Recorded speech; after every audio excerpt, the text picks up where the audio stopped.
me permet, je les touille.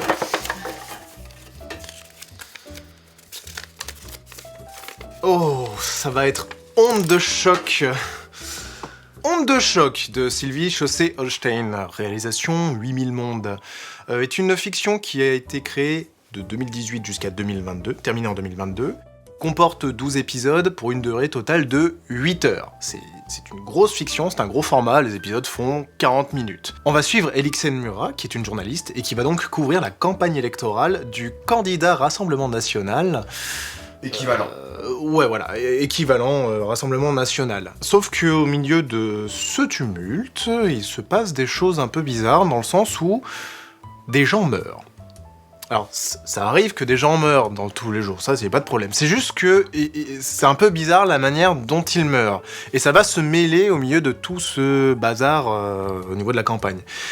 Autre fait un peu bizarre, enfin bizarre, oui et non, c'est que le candidat extrême droite, c'est l'ancien petit ami de Elixen Murat, et en fait on se rend compte que son cercle de camarades de collège ou lycée, je sais plus, est un peu lié à toutes ces expériences, enfin pas expériences, mais à ces morts un peu bizarres, quoi. Il y a autre chose que je trouve bizarre, Boris. Cette info. Quoi? Un chasseur retrouvé mort en plein champ? Bien fait pour sa gueule de connard. Oui, sauf que le connard, je le connaissais. Il était avec moi en seconde. Il y a quelques jours, c'est une autre ancienne de ma classe qu'on a retrouvée étranglée chez elle. Je trouve que c'est une drôle de coïncidence. Je croyais que c'était Bellon qui était au lycée avec toi. Oui, aussi. Et dans la même classe également. Eh bien, s'il pouvait se faire buter à son tour, faut arrêter de facho. Boris, sérieux? C'est louche, non? Ouais, donc je disais 12 épisodes, 8 heures, c'est vrai qu'en y repensant c'est assez long. Je n'ai pas réécouté Onde de choc depuis sa sortie totale, on va dire. Je ne me souviens pas d'avoir passé un mauvais moment. Même au contraire, je suis plutôt rentré dedans, ça s'écoute assez bien, je trouve, du moins mon souvenir. Je vais replacer dans le contexte que j'avais écouté ça avec toutes les autres fictions de la NSI, il y en a qui s'écoutent plus facilement que d'autres, et Onde de choc avait quand même, même si le rythme de Onde de choc est très lent, elle avait quand même le moyen de tenir en haleine l'auditeur. Maintenant, je pense effectivement qu'il y avait beaucoup de dialogues et de blabla et de conversations qu'il y aurait eu moyen, à mon avis, de faire un peu plus court, parce que ça reste quand même un bon morceau, 8 heures. Si vous faites une activité, je dirais, qui demande pas trop de temps de réflexion, de trucs dans le genre, ça peut bien vous accompagner. Ça fait bien le travail dans ce sens-là. Mais se concentrer 8 heures d'affilée, ou alors par-ci par-là sur la fiction, je pense que c'est un exercice un peu compliqué.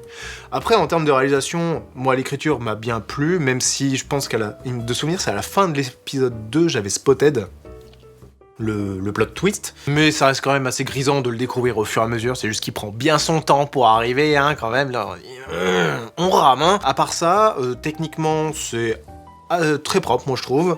Le jeu d'acteur, c'est un jeu d'acteur de gens qui font du théâtre.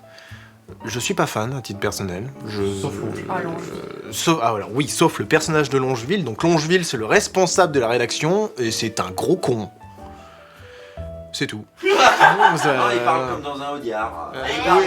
Oui, c'est... Alors Murat, pas que dans l'intonation, il va te faire des métaphores. Alors si t'es pas comme le rat au milieu du frigo, peut-être qu'il y a des trucs et t'es en mode merde, ça va ta gueule. L'autre dingue avec sa batte de baseball lui a pété un genou. Il est immobilisé pour 3 mois. Plus question pour lui de faire du terrain. Et encore moins de courir après un candidat à la présidentielle agité comme un furet cocaïnomane. Non. Je te mets sur la campagne de Bellon. Tu commences demain. C'est le seul à parler comme ça. Ouais, en fait, c'est ça. Il y a ce côté, j'allais dire bouffon de chez Jean-Pierre Bacry, moi, mais c'est un peu ça. Mais c'est surtout, il est stupide. Il est idiot. et c'est le patron. Est-ce que le message est subliminal? Je ne sais pas. Le personnage principal parle beaucoup toute seule pour mettre en évidence certaines choses en parlant à son chat.